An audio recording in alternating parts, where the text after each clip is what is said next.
कि आपने अपने पुत्रों को रोजगार तो दे दिया, लेकिन हमारे TRE-4 के बच्चों को भी आप रोजगार का व्यवस्था करें। TRE-4 के बच्चों को लाभ, घूसे, सभी मंत्री, पूर्व मुख्यमंत्री के 3 पुत्र मंत्री हुए, उन मुख्यमंत्रियों ने अपने पुत्र को बेरोजगार देख करके रोजगार दे दिया। घोर निंदा करता हूं और बिहार प्रदेश कांग्रेस कमेटी के तमाम नेता और लीडर और हमारे नेता राहुल गांधी जी ने इसे गंभीरता से लिया है। TRE-4 के अभ्यर्थियों को जिस तरह से वो अपनी मांगों को लेकर, और मांग भी ऐसी जिसकी वैधता बिहार पब्लिक सर्विस कमीशन द्वारा कंडक्ट एग्जामिनेशन में रिजल्ट को परिणाम के बाद उन्हें अपॉइंट करने के लिए सरकार से तारीख पर तारीख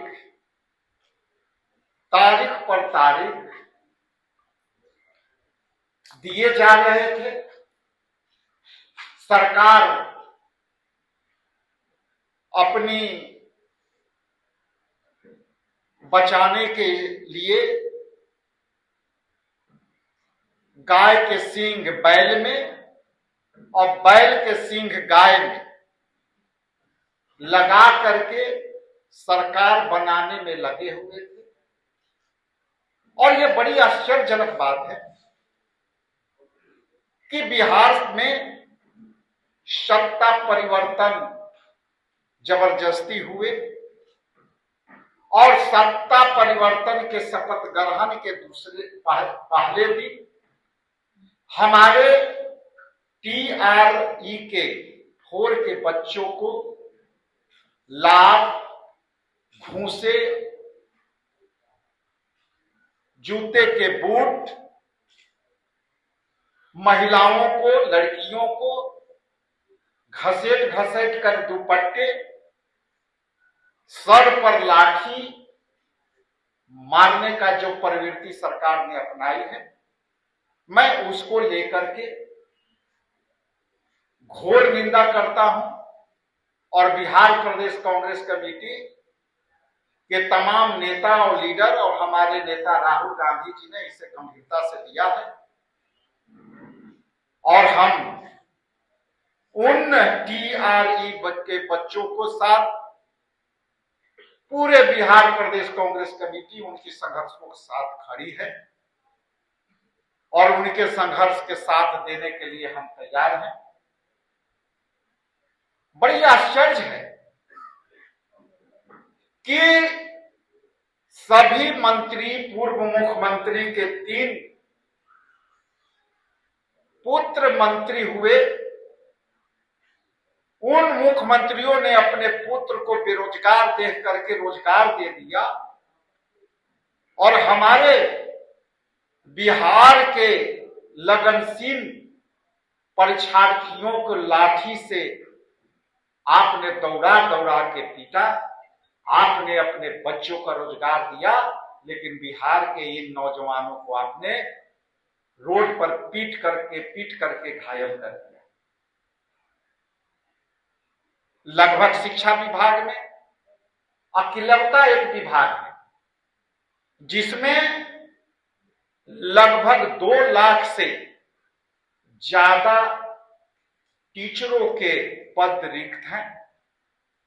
सभी शिक्षा विभाग में जितनी भी विद्यालय हैं उसमें साइंस के टीचर नहीं है, उसमें इंग्लिश के टीचर नहीं है।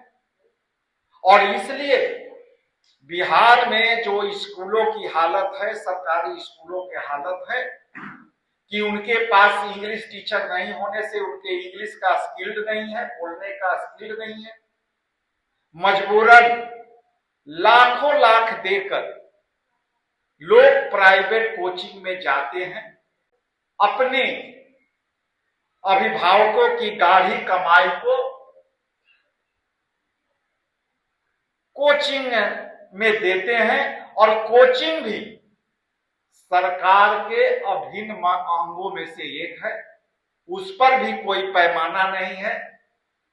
शिक्षा कोचिंग के बारे में जो जैसे चाहता है वैसे चलाता है, उस पर भी अंकुश नहीं है। वहां भी परीक्षार्थी और परीक्षार्थी के अभिभावक पैसे के कारण लूटे जाते हैं। एक बात मैं स्पष्ट कर दूं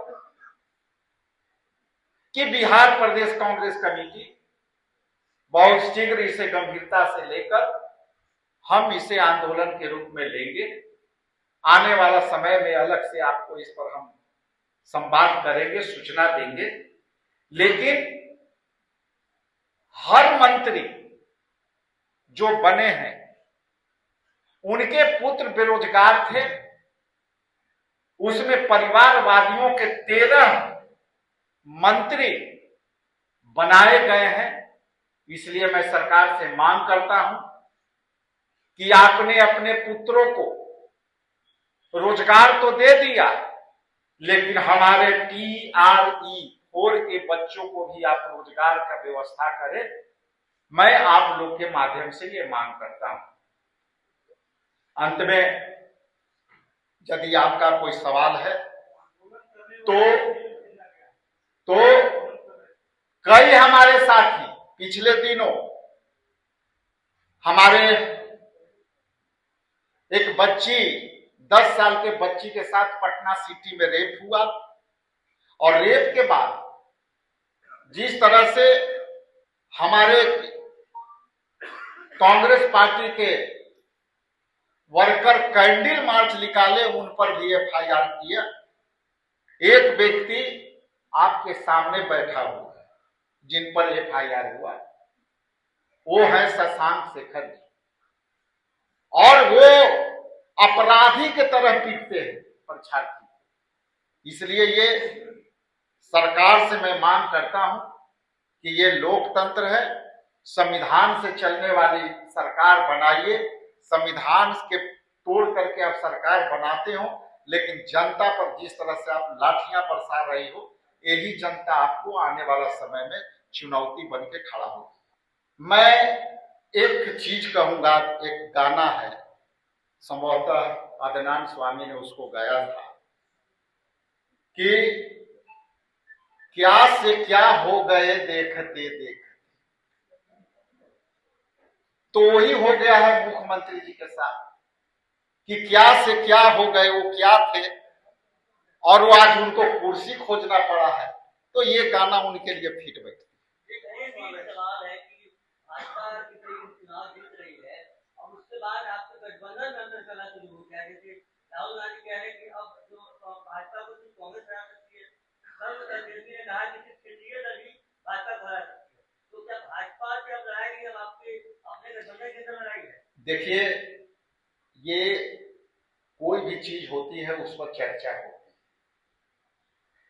यदि स्वस्थ और हेल्दी चर्चा हो रही है तो वो लड़ाई नहीं मानी जाएगी। चर्चा यदि हुई तब ये सवाल बना और उसी सवाल से मुद्दा बनता है, उसी सवाल से एकजुटता आता है। अभी देखिए, गंभीर विषय ये है कि चुनौती उन सभी दलों के लिए है जो संप्रदायवाद के विरोधी हैं, जो संविधान के रक्षक हैं, जो संविधान के साथ न्याय पसंद करते हैं। उनके लिए ये बड़ी चुनौती है। ये उदाहरण आप तीनों राज्य में ले सकते हैं। दूसरा कि जिस तरह से तमिलनाडु में हम लोग खुद पॉलिटिकल साइंस के राजनीति शास्त्र पढ़ करके आए हैं, राज्यपाल के विवेक पर सारा चीज है, लेकिन कहीं नहीं कि 8 को यदि कम है आपके सदस्य तो आप एक नोट कर दो और एक पार्टी जो बीजेपी एक विधायक बना है, ये उसके लिए संघर्ष चल रहा है। लेकिन जो व्यक्ति 17 के आंकड़े 12 पर दे रहा है, तो हम समझते हैं कि इससे बड़ा अलोकतांत्रिक पद हो ही नहीं सकता। आज के डेट में राजपाल नहीं, आज के डेट में राज्यपाल भाजपा के कार्यकर्ता के तौर पर काम कर रहे हैं। एक सवाल है, मंत्रिमंडल सचिवालय की तरफ से एक लेटर जारी किया गया है, जिसमें मुख्यमंत्री लिखा गया है सम्राट चौधरी। उप मुख्यमंत्री का नाम नहीं है, जो पद होता है विजय चौधरी, संसदीय कार्य मंत्री भूपेंद्र यादव, फल्ला विराट। इससे पहले जब भी नोटिफिकेशन जारी होता था तो सम्राट Chaudhary deputy CM, Vijay Sinha deputy CM, इसे किस रूप में लेते हैं आप? इसको इस रूप में लीजिए कि हम अभी क्या कर रहे हैं कि ये लोग कभी भी कुछ कर सकते हैं, तो ये तो सरकार किसी भी तरह से बना लेते हैं, तो अपनों के साथ भी किसी तरह से कुछ भी कर सकते हैं। इसको ऐसे देखा सकता है कि बनने ला बन गए हैं लेकिन सब कुछ ठीक नहीं। ये जो परिस्थितियां हैं, एक शब्द से समझा जा सकता है कि स्थिति तनावपूर्ण है सरकार की। ये स्थिति तनावपूर्ण है लेकिन नियंत्रण में है, अभी नियंत्रण में। तो अभी ये स्थिति तनावपूर्ण है लेकिन अभी नियंत्रण में है। ये जिस दिन अनियंत्रित होगी, सरकार किधर गिरेगी, जदू कितना बार टुकड़ा होगा, बार टुकड़ा होगा, मैं यहाँ आज के चैनल आप लोग को सामने बता के जा रहा हूँ। बहुत बहुत धन्यवाद, आप लोगों ने कष्ट किया। Thank you. तीखे